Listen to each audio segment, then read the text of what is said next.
आप देख रहे हैं भारत समाचार का प्राइम टाइम बुलेटिन में हूं आपके साथ राहुल सौमित्र। पांचवें चरण के रण के लिए सीएम योगी आदित्यनाथ ताबड़तोड़ चुनाव प्रचार उन्होंने किया, चूंकि 6 बजे के बाद प्रचार नहीं हो सकता।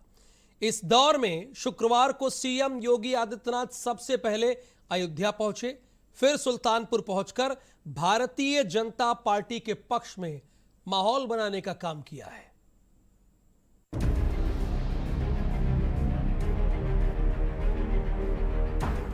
पांचवें चरण के चुनाव के लिए सभी राजनीतिक दल धुआंधार प्रचार करने में जुटे हैं। एक के बाद एक हर जिले में जाकर पार्टियों के मुखिया ताबड़तोड़ जनसभाएं कर रहे हैं और जनता से उनके पक्ष में वोट करने की अपील कर रहे हैं। इसी दौर में सूबे के मुख्यमंत्री योगी आदित्यनाथ ने शुक्रवार को चुनाव प्रचार की शुरुआत अयोध्या के हनुमानगढ़ी मंदिर में दर्शन पूजन करने से की। सीएम योगी ने मंदिर में दर्शन कर संतों की शरण में पहुंचकर चुनावी चर्चा भी की। इसके बाद सीएम योगी आदित्यनाथ ने सुल्तानपुर में हुंकार भरी, जहां सीएम योगी ने विपक्ष पर जबरदस्त जुबानी वार किए। 4 चरणों के चुनाव के बारे में कुछ रुझान आपको बताऊं।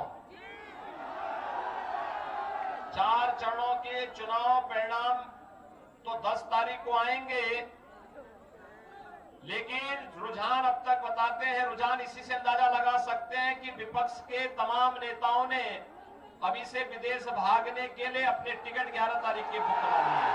जो लोग राम भक्तों पर गोली चलाते थे, अवैध तमंचा अपने पास रखते थे, आज जब बजरंगबली की गदा लेकर के घूम रहे हैं, तो अब मैं कह सकता हूं कि अगली बार ये लोग भी राम भक्तों की कतार पर खड़े होकर के कार सेवा करने के लिए अयोध्या में दिखाई देंगे।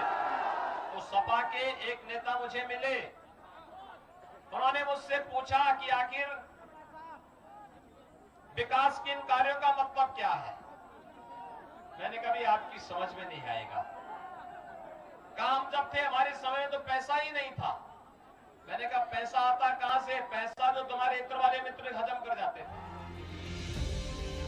27 फरवरी को 5वें चरण में 12 जिलों की 61 सीटों पर मतदान होगा और उसके लिए सभी पार्टियां पूरी ताकत से जनता के बीच पहुंचकर अपने पक्ष में माहौल बना रही हैं। ब्यूरो रिपोर्ट, भारत समाचार।